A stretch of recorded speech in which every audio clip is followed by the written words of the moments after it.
You are listening to the Foreign Policy Focus podcast. We cannot wait for the final proof. The smoking gun could come in the form of a mushroom cloud.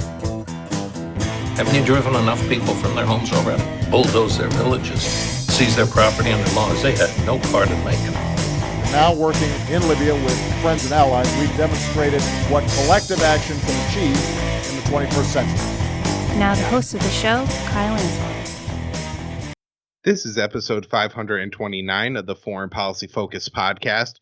Returning to the show today is Will Porter. He's a staff writer over at RT. He has bylines at antiwar.com, consortiumnews.com, and the Libertarian Institute, which is, of course, where you find this show.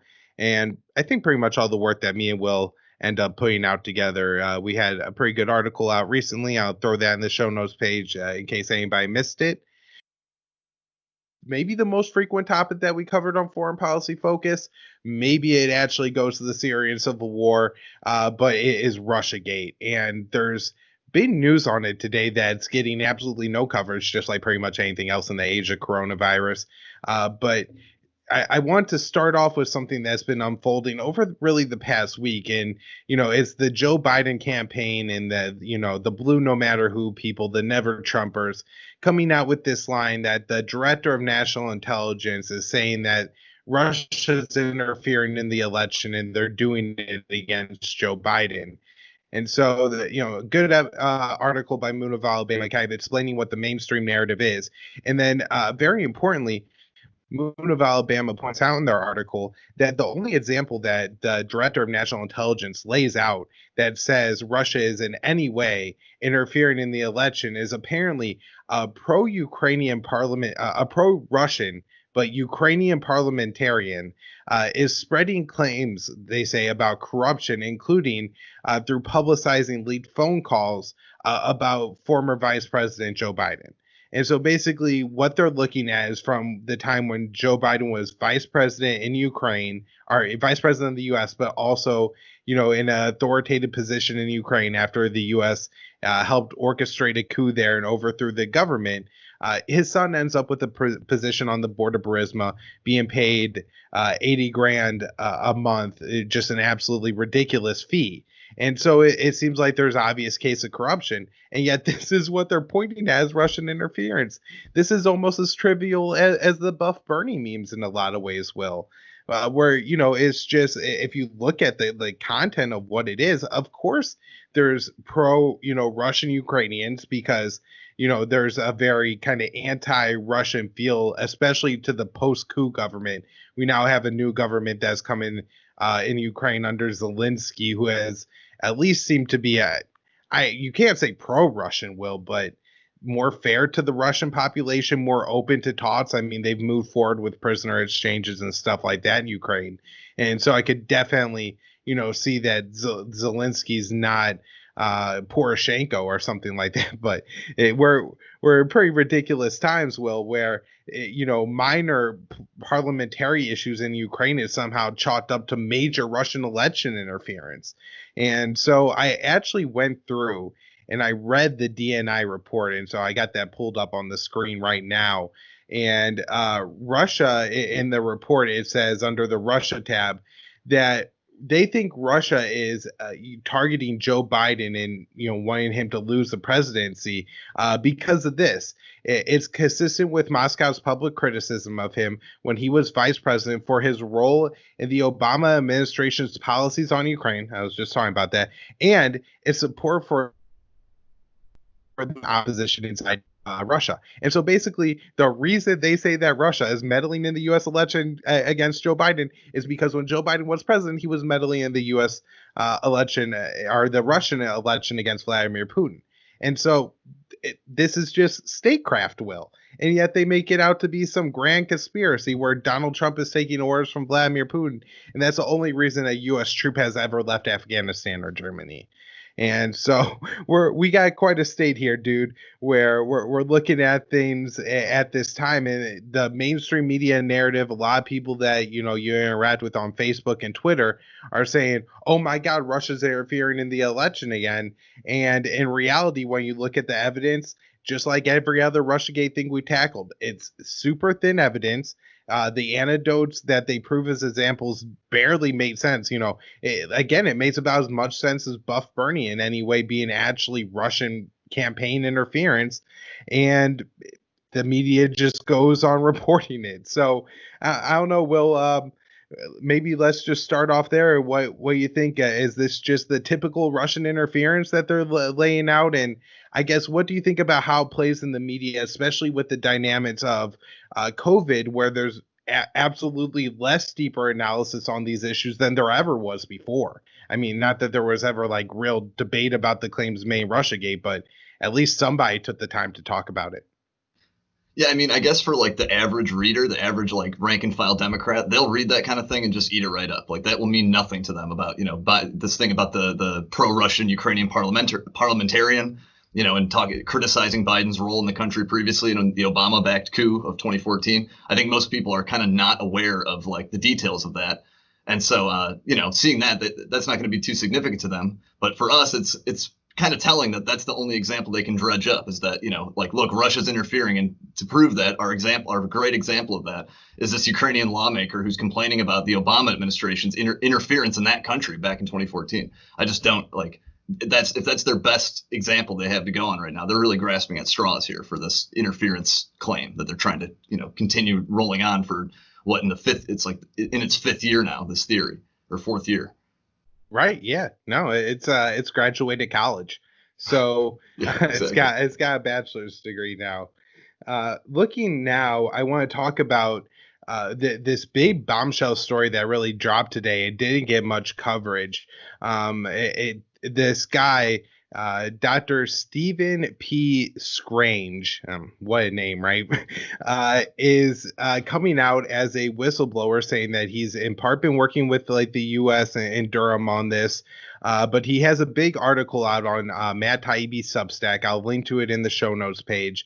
But in this article, he kind of details what he believes his unknowing role was in Russiagate. He was in Cambridge as a professor, as a PhD student of Stefan Halper, who we've, talked about in quite a bit of detail on the show. And Stefan Halper is kind of the person who lays the foundation to get the FISA warrant on Carter Page, which, eventually will lead to Mike Flynn losing his job. And so what Schrage does in this, in his interview with Maria Bartiromo and in his article on Taibbi's Substack, and then Taibbi has another article on his Substack, although I still think it's behind the paywall. And Taibbi does his journalistic take on what the whistleblower told him, and factoring in the background story here and everything like that. So there's a lot of really great content we could dive into here. But yeah, I think the biggest bombshell is that Schrage says that it was actually a kind of a last minute move to get Carter Page invited to his conference with Madeleine Albright. And so, he's like the Trump guy going, Carter Page. And the only reason Carter Page ends up being the Trump guy that goes is because the school doesn't want to fund a Trump candidate coming.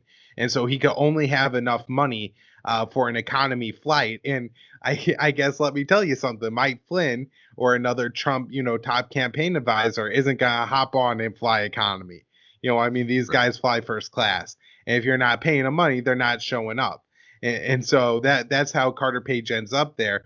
And he basically says that at some point during the conference, Stefan Halper realized the opportunity that was in front of him with Carter Page and started to pay a lot of attention to him and prey on him. And then in the future, Stefan Halper told Schrage several times that, hey, this was huge. You helped me, introducing me. Carter Page was massive. There's a lot of circumstantial evidence here, a lot of dates that line up to where it's that, a few days before a big bombshell report happens, Schrage is talking to Halper, and, he's his PhD professor, and he's telling him hey, something big's about to happen. And then here it comes, something big's about to happen. And so it does seem like that there may be something here. I will say there is a good amount of circumstantial evidence. And so it's not necessarily the most conclusive thing. And I think Schrage makes that pretty clear when he's talking. Will, I don't know, what did you think of this whistleblower? And I guess ultimately his kind of position that, hey, I had to come out and say something because it maybe they're waiting until after the elections to benefit the Democrats. Maybe they're going to do it as an October surprise to benefit the Republicans. But the situation here, the truth needs to come out. Yeah, I mean, it's really fascinating to get this sort of like behind the scenes description of what's happening here, of what happened with, Halper and how he sort of lured Page. And it even gets into sort of how they met up with George Papadopoulos, too, the other Trump campaign advisor who was like a key player in getting this whole Russiagate thing kicked off. And this whistleblower Schrage does sort of mention that, like, yes, there's no smoking gun here. But as he points out, there rarely is a smoking gun. There's rarely like one single document that you can point to that's going to, implicate everybody. But yeah, it's really interesting how he goes and matches up these dates and shows how he suggests that Halper may have been the person who leaked that there was an investigation into Michael Flynn to the Washington Post, which kind of brought that all out into the public eye. Because he was saying how had that leak not been made, this would have just remained internal. It would have resolved itself within the system, and this would not have become this gigantic scandal. And so I don't know, I don't think we have all the pieces of the puzzle here, as this whistleblower even says. He's going to be releasing more information in the coming weeks, but he does really indicate that he's got a big chunk of this backstory, and that he's going to release it. And I'm a little worried for this guy almost that, when he's coming out with all this information, he said he's been sitting on it for a long time, thinking and hoping that something would be done about it. But he's I guess now just decided that, no, this needs to get out before the election. Yeah. And I'm glad somebody's doing it because, as you're saying there, it absolutely needs to happen.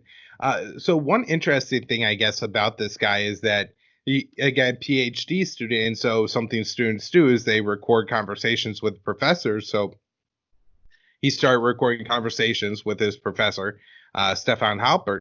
And one of those conversations is very interesting. And so I'll go ahead and play the clip from Maria Bartiromo's show this morning. It's about 2.5 minutes long, and she'll kind of explain what it is. And then you'll get to hear Stefan Halper. That you recorded him because you used to do recordings, but this is on January 10th, 2017, 2 days before there was a leak in the Washington Post that General Flynn was going to be investigated about the Logan Act, and you recorded Stefan Halper talking about Flynn. Let's roll that recording right now. If you go in the NSC, you have to consider very carefully if you feel it's appropriate for you to work for Flynn or if you want to work with. I don't think Flynn's going to be around long. Yeah. I mean, that's just my guess. But the way these things work, you inevitably find yourself at odds with someone. Yeah. I mean, you always do. Yeah. Probably lots of people. Right. And when your opponents, I won't call them enemies, but when people oppose you, are looking for ways of exerting pressure, they go to people that they know you're at odds with. Right. And that's how it builds, and then eventually you get squeezed pretty hard. And that was my kind of lesson. But Flynn's reaction to that is to blow up, get angry. Yeah. He's really, I don't know where he goes. Yeah. But that is his reaction. Right. That's why he's so unsuitable. So what do you think was going on here, Stephen? Do you think Halper was working for the FBI or the CIA and getting paid by the Office of Net Assessment to dirty up Flynn and dirty up Trump campaign officials? How did he know Flynn was about to blow up 2 days before it was in the Washington Post? Right. And some of this is things that I believe based on interacting with him for a long time, but they are beliefs. It was very odd because I had told him extensively that, Flynn was incredibly close with President Trump. At the time, as it's been reported, the FBI was about ready to pull its investigation on January 4th before the Oval Office meeting was met where it was the Logan Act and Flynn was discussed. So I don't think he had any independent reason to expect that this would happen to Flynn. He had also bragged to me and talked to others that David Ignatius was one of his big press media contacts. Again, it seems something that really needs to be investigated. One of his students was also working with Ignatius at the Post, Robert Costa. So the fact that this has not been investigated, that no one has called them to testify and looked at this, I think is as shocking as what's happened. Well, what about you?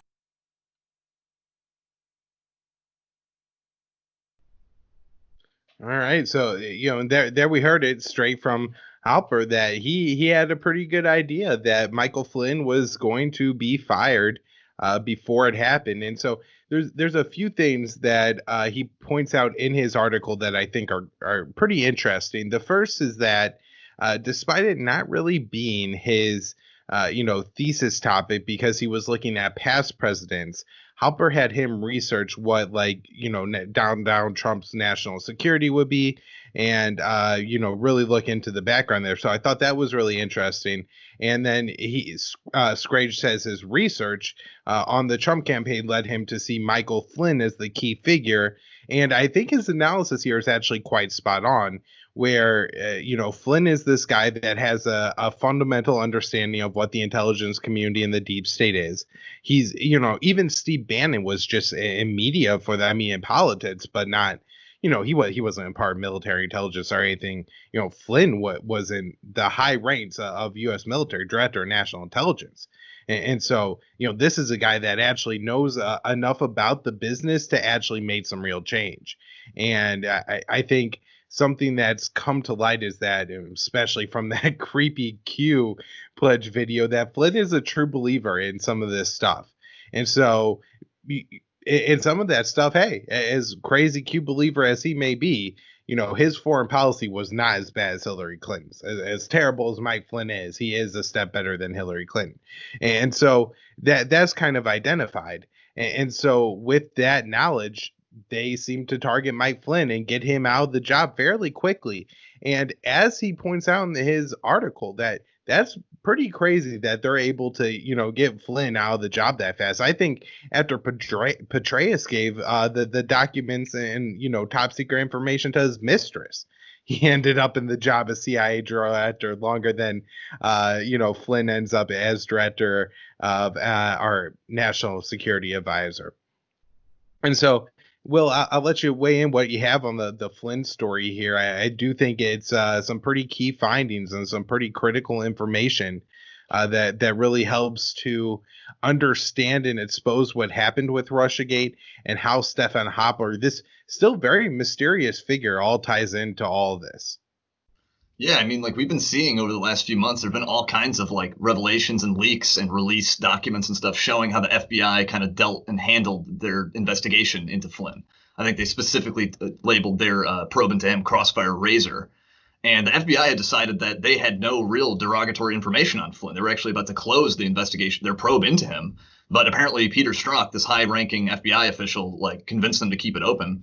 And now we're seeing sort of some of the even earlier stuff behind the scenes, where Halper, it seems like he leveraged his PhD mentee, the guy I think he was guiding his PhD, this Schrage guy. It seems like he leveraged that to get dirt on Flynn, or to get this what they'd call open source intelligence. And you had this whistleblower guy telling Halper that, Flynn is sort of the head of the Trump campaign. He's the only guy with any kind of real impressive credentials.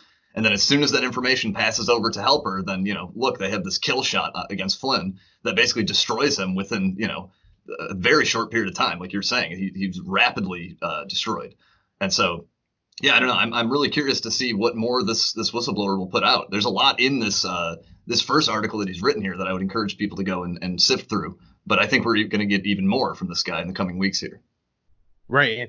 And I think he even mentions in his article that he's got a few more to go, and that it was essentially too much for him to put all in one article. So hopefully, we find out what happened here, because as people who really understand this, this Schrage guy explained, that this was a huge abuse of power by the Obama intelligence, kind of community. And particularly, among these people who I think are best identified as the deep state, because they range from John Brennan to James Comey to James Clapper to Stefan Halper.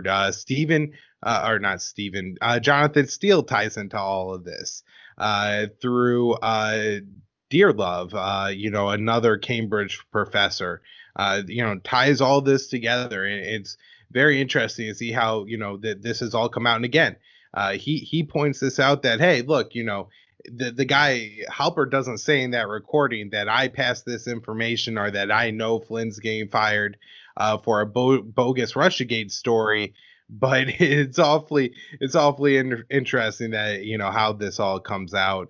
And again, that even though this is the big bombshell story, the story that I've seen get more traction on the internet today about Russia is, oh boy, they're trying to interfere against Joe Biden. I will say that DNI report before also mentions that China prefers Biden to Trump. And so, it'll be the duel of who's better at influencing Americans, the Chinese or the Russians, that'll ultimately decide who's in the White House in 2020, right? Don't forget Iran, too. They said something about Iran is like in there, too. They're also in this frenzy to influence the 2020 election. Well, speaking of the Iranians, they got some bad news this week. Well, they thought maybe they had some good news because special envoy to Iran, Brian Hook, quit the job. Now, this is a guy that we've been very critical of on the show. His Syria policy is terrible. His Iran policy is terrible. He's pushed this maximum pressure campaign. He's pushed more war. But the bad news is that he's not being replaced by nobody or, just some random hawk from a think tank establishment. He's being replaced by one of the, as Jason Ditz says at antiwar.com, super hawk, Elliot Abrams. This is a guy who, in the past couple of weeks, doubled down on Juan Guaido and saying that the U.S. will continue to support him as leader of Venezuela through the December 2020 Venezuelan elections. And so after this guy is already out of any kind of official power in Venezuela, the U.S. and Elliot Abrams are like, we're going to bestow our legitimacy and authority on you to make sure that, the people know you, everything like that. And so it's crazy that, this is the guy that gets a promotion, especially when we have things happening in the Trump administration at the same time, like making Colonel Doug McGregor ambassador to Germany, where it seems like these two are like the exact opposite things, where one is, appointing personnel that's, actually going to change U.S. policy for the better. And the other one is appointing a war criminal, a literal war criminal to, a more prominent position, because Iran's a far bigger country. And I think far more likely to actually have some conflict with the U.S. Than Venezuela. So, Will, what do you think of this one? Yeah, I mean, they must have been pretty bummed out, like when they heard that Hook was going to be resigning there in Iran, and then to see who he's been replaced with. Hook himself was already bad enough. I mean, he helped to, alongside Mike Pompeo, he's been sort of the point man on the maximum pressure campaign on Iran. Him and Pompeo sort of arranged that. Hook was the top, the special envoy to Iran, and now he's being replaced by Elliot Abrams, who's probably even worse. And Abrams, if people aren't too familiar with him, he might be best known for his involvement in the Iran-Contra scandal, where he was convicted for lying to Congress. It's sort of like where he made his claim to fame.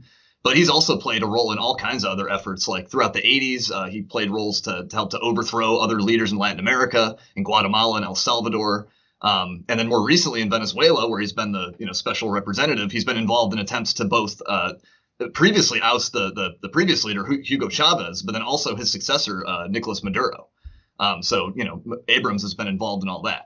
And during the whole Iran-Contra thing in the 80s, Abrams was the assistant secretary of state under Reagan, when the State Department and the CIA were basically running the effort to arm the Contras, which is like a right-wing death squad in Nicaragua that was trying to overthrow the socialist government there at the time. And some of the money going to them was derived from an arms sale to Iran. And so and they were under embargo at the time. So that's basically the Iran-Contra thing in short.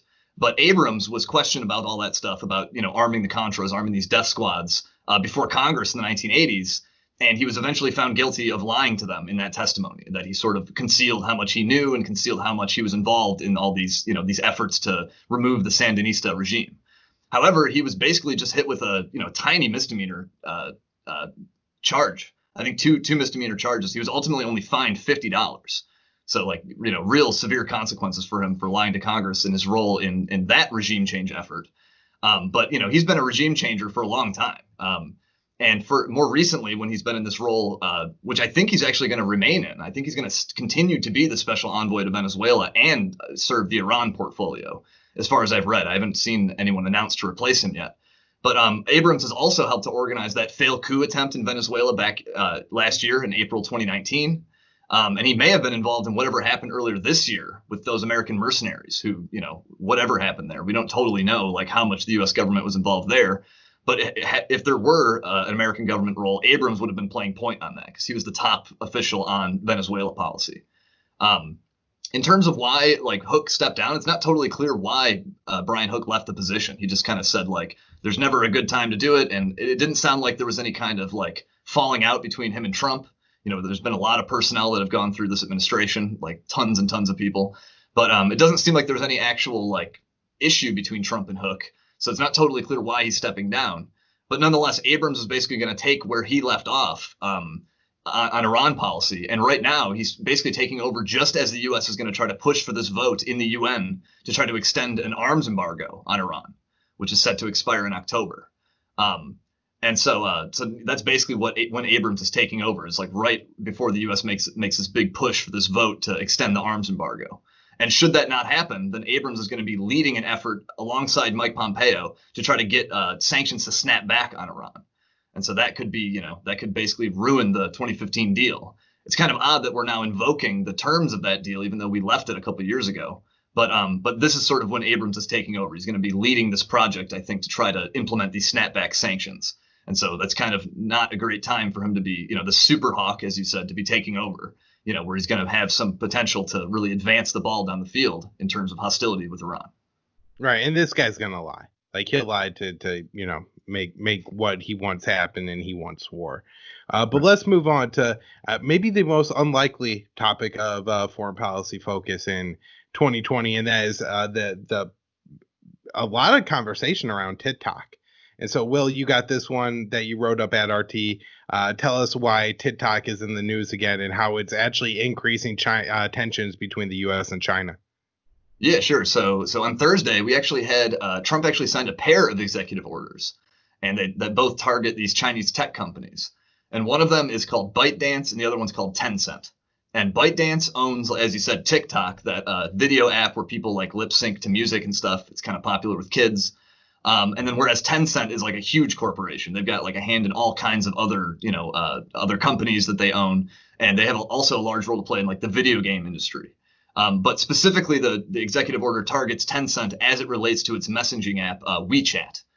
And so the administration is basically claiming, they're framing this all in terms of national security, saying that like, they even use the word national emergency in the executive order, in the language of it. They're saying there's a national emergency in communications technology. And they're basically they're pushing the same narrative they've been pushing for months now, that Beijing is basically stealing American data and intellectual property and spying on American citizens through these Chinese-owned social media platforms, broadly speaking. And so now they're targeting both TikTok and WeChat, which are both, again, like, sort of social media platforms, I guess you could say. And specifically these orders, like after 45 days, American companies will no longer be allowed to actually do transactions with either company. So when it comes to ByteDance, the company that owns TikTok, you can't do any business with them at all. But whereas with Tencent, the company that owns WeChat, it's like American companies will only be barred from doing transactions as it relates to that one app. But regardless, I mean, this is a pretty sweeping ban on American companies. I know a lot of people were freaking out about the specifically about Tencent, because Tencent owns so many other companies. They own video game companies, like the company that makes Fortnite. I think they have a big stake in, which I guess, that's a pretty big game. And so apparently that's not going to happen, though. The ban is only going to apply as it relates to WeChat. But nonetheless, this is just part of like this ongoing push against China. We've seen a push against not only these companies, but Huawei, also the big Chinese tech giant. And we've seen all kinds of other pushes at hostility, too. Like, in the military realm, we've seen all kinds of deployments in the South and East China Seas of warships. And, we fly bombers over there in these show of force missions. We've had diplomatic strife where we're closing down consulates, which China, hit back with. They closed the U.S. consulate in Chengdu. And so, yeah, I think this is all just part of this, like, escalation against the Chinese. And I think clearly it is partially Trump is campaigning right now. So I think he's trying to show, look how tough I am against the Chinese.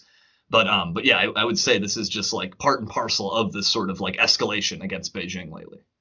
Right. Well, just to talk about like from the corruption side of it, I mean, it seems an awful lot like, Trump just meddling in China's economy, right? They're going in there, they're really shaking things up. They're taking it from a case where the Chinese company has access to the U.S. market, and they're saying, oh, it's not going to have access to the U.S. market in 45 days.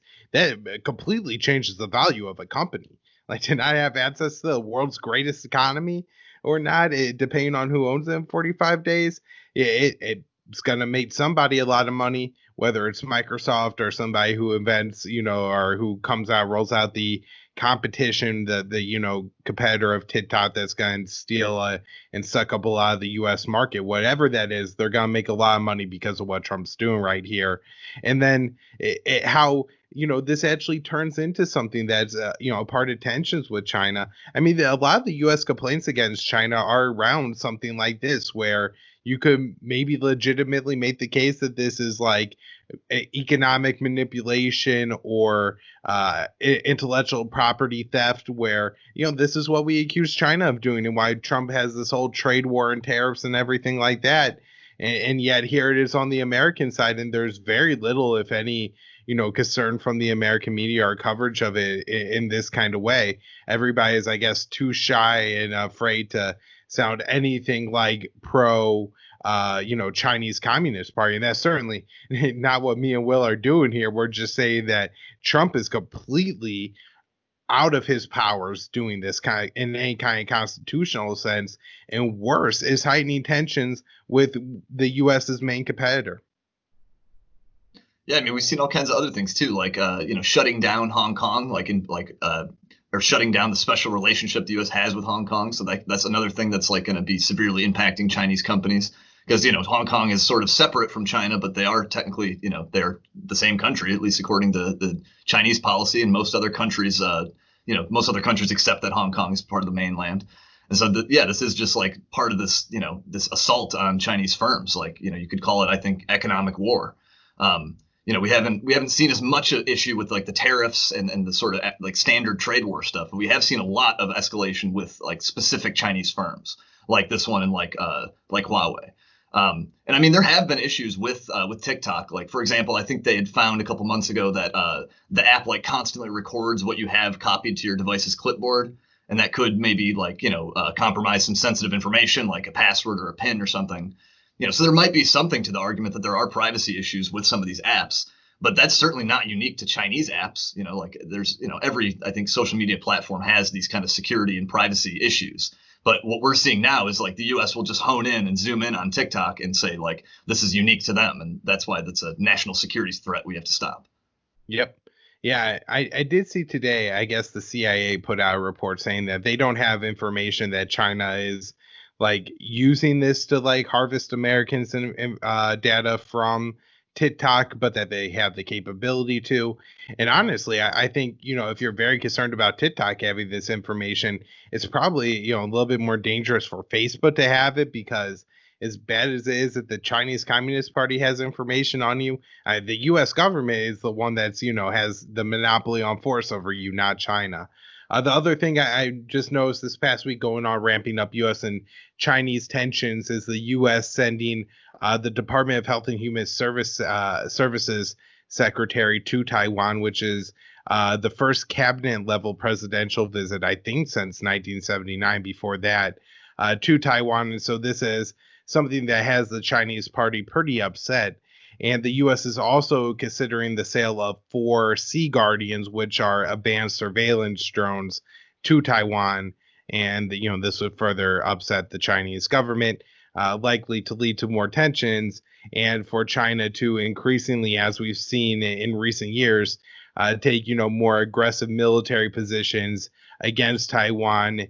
Recently they've dropped from their, statement on one China policy that, they're looking for a peaceful resolution with Taiwan. Now, they don't say we're going to take it over by force. I think the idea is just like, hey, if it doesn't go our way eventually, you know, we're going to look in that direction, and they carry out a lot more like show force exercises, which of course the U.S. does around China, but then China then goes and does it around the island of Taiwan. So, Will, anything else you have to say for the show? If not, you wrap up and let people know where to find your work. Yeah, no, I think we pretty much hit all the main points there. You know, certainly I expect there to be continued, you know, pressure on the Chinese. I don't think this is the last thing we're going to hear about TikTok or some of these companies. But yeah, if people would like to see what I write, probably the easiest way to do that is to go to my Twitter handle, and that's at the Will Porter. I recently changed it, but that's where you can find where I write. I also have author archives at antiwar.com, Consortium News, RT, of course, and Libertarian Institute. Yep, and you can find me on Twitter at Kyle Anzalone _. Will, thanks for coming on. Thanks, Kyle.